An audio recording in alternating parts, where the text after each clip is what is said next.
Have you ever crossed the finish line and felt nothing? You hit the target, got the promotion, finally moved into the place you dreamed about, and the applause fades. The room is quiet, your chest is quiet, and a thought slides in like a shadow. Why doesn't this feel like anything? If that has ever happened to you, you are not broken. You are not ungrateful. You are human, standing face to face with a truth many never name. Success doesn't always feed the part of you that is starving. Viktor Frankl knew this ache so intimately he gave it a name. He called it the existential vacuum, the hollow that appears when the meaning we thought waited at the top simply isn't there. So what is wrong with us? Nothing. What is wrong is the promise we were sold. When you get there, you will finally be at peace. But peace isn't a destination, and meaning isn't a trophy. Frankl, the psychiatrist who survived the camps and built logotherapy from the ashes, would say, "You were hungry, but you changed what you were hungry for.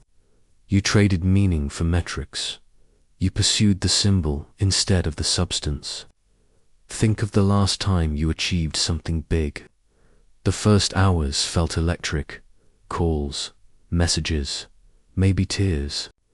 Then the day turned into night, and the silence asked a quieter question. Now what? If your answer was to chase the next thing, you felt the treadmill start up again, faster, louder, emptier. Here's the paradox Frankl revealed. When we make success the meaning, success becomes empty. But when we pursue meaning, success, the right kind, becomes a byproduct. Let's make this less abstract. Frankl believed our deepest drive is the will to meaning, not the will to pleasure or power. When your life is anchored in a why, you can endure almost any how. And when you don't have a why, even the how of success becomes heavy, pointless, joyless. This is why your victory might feel like a loss. The scoreboard changed, but the story didn't. You are still the same actor, on a stage that has no script. So what gives life meaning? Frankl saw 3 doors you can walk through. The first is creative. What you give the world through your work, your craft, your courage to build. The second is experiential. What you receive with your whole heart through love, beauty, nature, silence. The third is attitudinal. Who you become when suffering refuses to move, the way you choose to carry the unavoidable. Miss any one of these doors for too long, and the room grows stale. Focus only on achievement, and you starve your soul of love and mystery. Avoid suffering at all costs, and you deny yourself the dignity that grows when you face the dark and keep walking. Let me ask you something you may not ask yourself. Who needed your achievement? Not who praised it. Who needed it? Who did it serve? If the answer is me, that's honest. And it's also why the joy evaporates. The moment ends where the mirror ends. Frankl's medicine begins with a shift he called self-transcendence to live. Treat yourself as someone whose life is needed by something beyond yourself. A task, a person, a truth. You don't have to abandon your dreams. You have to root them in service. Imagine this. You've been climbing for years to build your business, publish your book, make partner. You arrive, relief floods you, then drains. The title is yours, but the days feel the same. Now picture the same scene. Only this time you walk into the office with a different question in your bones. Whose life gets lighter because I show up today? This flips the lights in your mind. Every email becomes a bridge. Every meeting is a chance to move a weight off someone's shoulders. The achievement hasn't changed. You have, and the feeling of emptiness begins to soften. There's a second shift. Frankl warned that the modern person is plagued by boredom and busyness at the same time. Always on, but still empty. You may know that feeling. So you chase intensity, the next project, the next trip, the next record. But intensity isn't meaning. It only distracts you from the vacuum until the noise stops. Here's where Frankl's concept of dereflection helps. Anxiety and emptiness grow when we stare at ourselves like a problem to be solved. Dereflection asks you to redirect attention outward, toward a task you care about, a person you love, a beauty you haven't noticed. Practice this daily. When emptiness tightens like a fist, loosen your focus from your feelings and engage a concrete deed. Wash the dish as if it matters. Write the paragraph as if someone needs it. Call one person, not for advice, but to listen. Meaning re-enters quietly, the way light does at dawn, not with a shout, but with a certainty. Now, some of you are thinking, but I worked so hard for this. Isn't it supposed to feel amazing? Yes, for a moment, but you were not designed to live off confetti. You were designed to live off purpose. The mind loves novelty. The soul loves direction. When novelty fades, and it always does, direction must take over. That direction can be created by 3 questions. What do I give? What do I receive? How do I suffer? Put simpler, where am I contributing? Where am I being moved by love or beauty? Where am I bearing difficulty with dignity? If you can answer those 3 every week, the vacuum has less room to grow. Let's go deeper, because sometimes success turns empty for a more painful reason. Maybe you pursued the life someone else wanted for you. The degree, the house, the lifestyle. You followed the map, and the treasure chest is full of things that aren't yours. Frankl would not shame you. He would hand you responsibility, not as blame, but as power. Responsibility in logotherapy is not a finger pointed at your chest saying you failed. It's a hand placed on your shoulder asking what is entrusted to you now. The moment you accept responsibility for the meaning of your future, the past loosens its grip. You do not have to burn your life down. You can begin today by anchoring your achievements to a personal mission that is no one else's. Try this small practice. Name a value you would be proud to die with. Courage, compassion, truthfulness, steadiness, hope. Pick one now.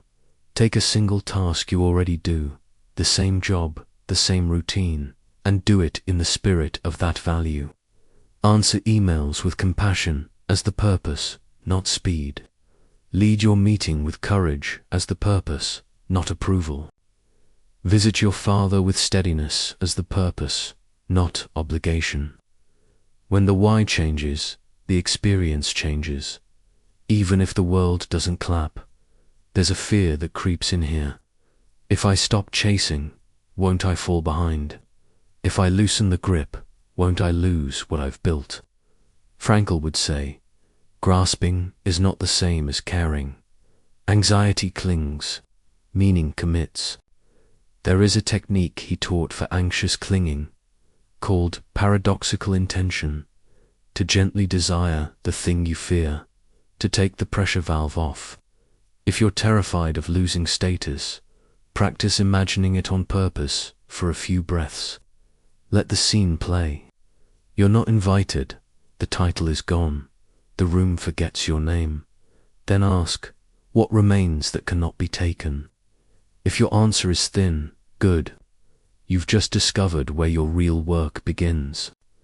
I want to be clear, meaning is not a feeling. It's a relationship with reality. Sometimes that relationship blesses you with joy. Sometimes it breaks your heart. Frankl called it tragic optimism, the courage to affirm that life is worth living, not despite suffering, but including it. When the victory feels hollow, tragic optimism invites you to turn that very hollowness into a signal, not a sentence. The signal says, depth required here, not more trophies, more truth, more love, more responsibility. Can you let that signal guide your next move? Let's talk about love and beauty, the experiential path. If achievement has been your diet, your senses are starving. When was the last time you watched a sunrise without photographing it? When was the last time you listened to music without multitasking and let a single song unspool the tight knot in your chest? Love and beauty do something achievements can't. They fill you by making you small in the best way, reminding you you're part of something vast. Frankl would tell you the highest meaning can be encountered in loving a person fully, beyond usefulness, beyond perfection, beyond your ego's plans. If you feel empty after the wind, go sit with someone whose presence brings you back to life and say nothing clever. Just be there. Let yourself be moved. And the attitudinal path, meaning in suffering, is the one we avoid until we can't. So hear this gently. The pain you cannot fix can still be carried with dignity. Give your hardship a task. If you lost someone, decide to keep their kindness alive in how you speak for the next week. If your body hurts, decide to carve a small sanctuary of gratitude around what still works. If you feel invisible, decide to make one person feel seen today. This is not toxic positivity. This is agency. And agency, in Frankl's hands, is the antidote to emptiness. You might be wondering, does this mean goals don't matter? Goals matter, but only as containers for meaning. They are cups, not water.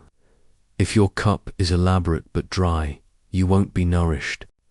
Refill it daily with the three sources: creation, experience, attitude. Create something that serves. Receive beauty and love without turning them into tasks. Choose your stance toward what hurts. Repeat. Here's a story. A client I'll call Mara spent 8 years fighting to get into a prestigious lab. She got the position. 2 months later, panic attacks. Not because she hated the work, but because the story she told herself was over. She had reached the end of a book she never wrote. We talked about 3 anchors. She began mentoring one younger student every Friday. Creative meaning.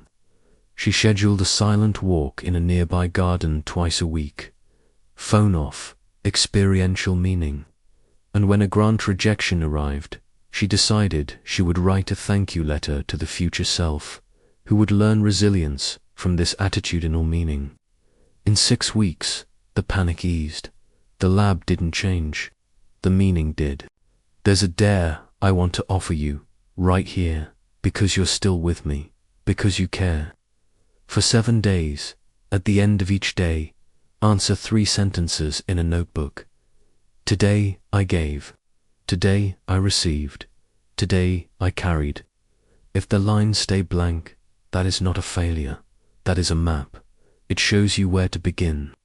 And if your mind whispers, "But I don't know my purpose," remember Frankl's gentle reversal. Purpose is not discovered by staring at yourself. It's revealed while turning toward a task, a person, or a pain, and saying, "I am responsible for you now," even in a small way. You don't need a 5-year plan. You need one act of service, one honest encounter with beauty, one dignified response to difficulty. Do that, and the path will appear as you walk. Pause with me here for one moment. I want to hear from you.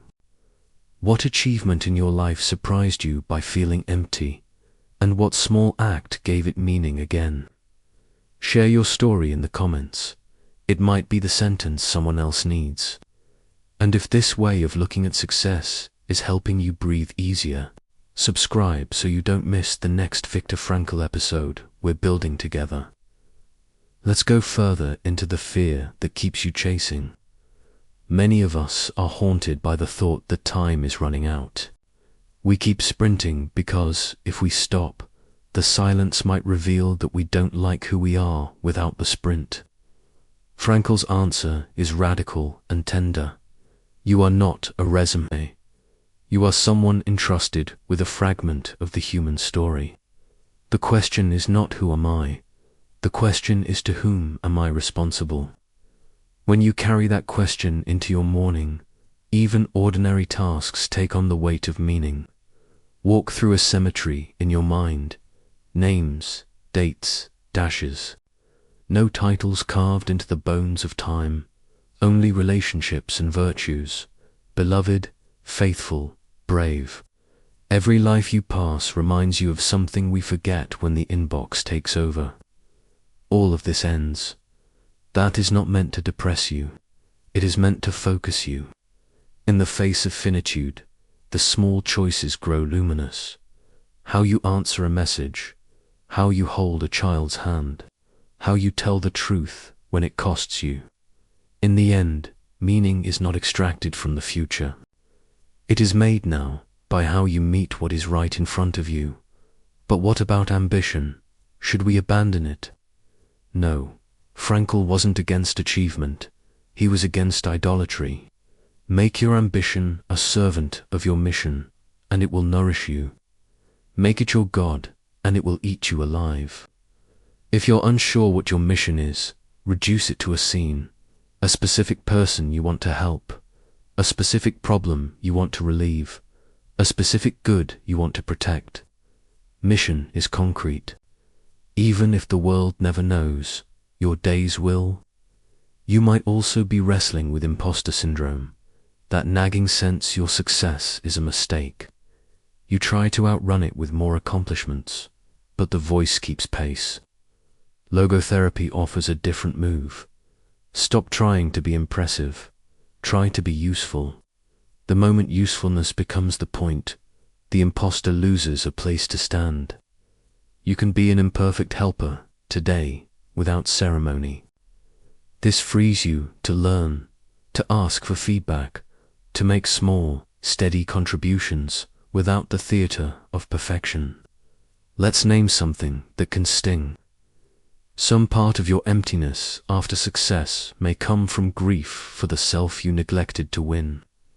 The friendships you let thin out, the hobbies you buried, the quiet you abandoned.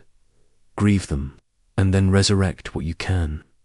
Schedule a small piece of your old joy as if it were a meeting with your future. You were allowed to become someone more whole, even if the world would prefer you remain a nickname attached to a single achievement. All of this can sound lofty until you bring it down to a single day. So let's design one. Tomorrow, before opening your phone, write 5 words. Who needs me today? Truly. Keep that paper visible. Then, sometime mid-morning, step outside for 5 minutes of unproductive beauty, not to take a picture, to re-enter your life through your senses. Later, when something irritating happens, a delay, a criticism, take 10 seconds to choose your stance. You can spike the irritation into someone else's day, or you can carry it with grace. If you do those 3, you have already lived in Frankl's triangle: creativity, experience, attitude. Do it enough, and the days begin to taste like food again. If your achievement sits on your shelf like a ghost, give it a job. Let your promotion fund a scholarship for someone a few steps behind you. Let your award become a story you tell a teenager about the setbacks you survived, not the brilliance you performed. Turn the spotlight into a lantern and hand it to someone walking in the dark. You will be surprised how quickly joy returns. There is one more layer. Sometimes emptiness comes from the suspicion that life is random and our efforts don't matter. Frankl's answer is a kind of defiant faith in meaning, not magical thinking, but moral clarity. Every moment is a question, and you are the only one who can answer it. Will you answer with responsibility, with love, with courage, or will you postpone your soul until the next achievement? When you answer well, even imperfectly, the meaning is real, because you made it real. You will still have days when the vacuum whispers. Expect it. When it arrives, don't panic. Ask it what it wants you to notice. Maybe it's pointing to a creative risk you've avoided. Maybe it's asking you to stop and let beauty feed you. Maybe it wants you to sit with a pain you've been outrunning and say, I choose my stance. Then take one step in that direction. Meaning doesn't flood you like a storm. It accumulates like morning light, one window at a time. I want you to picture this. You're in a quiet room, no applause, no deadlines, just a single candle on a table. The candle doesn't argue with the darkness. It burns. It fulfills its meaning by giving itself away. Frankl's vision is like that. Your life will not always feel bright, but it can always be luminous when you give yourself to something beyond yourself. That is the cure for empty success. Not less achievement, but deeper allegiance to what matters. A task, a person, a truth worth suffering for. So the next time the victory tastes like air, don't invent a bigger victory. Ask a better question. Who needs me now? What beauty can I receive today? How can I carry this difficulty with grace? Answer with your hands, your voice, your choices, and watch the hollow become a harbor. Before we close, return to those 3 sentences tonight. Today I gave. Today I received. Today I carried. If they hold even a few honest words, you are already finding your way back. And if they don't, that's okay. You know where to begin tomorrow. Meaning isn't found by waiting. It's found by going step by step toward a need, a wonder, a wound. Viktor Frankl would smile at that. He believed in you more than your emptiness does. So do I keep going. The light is real, even when you can't see it yet.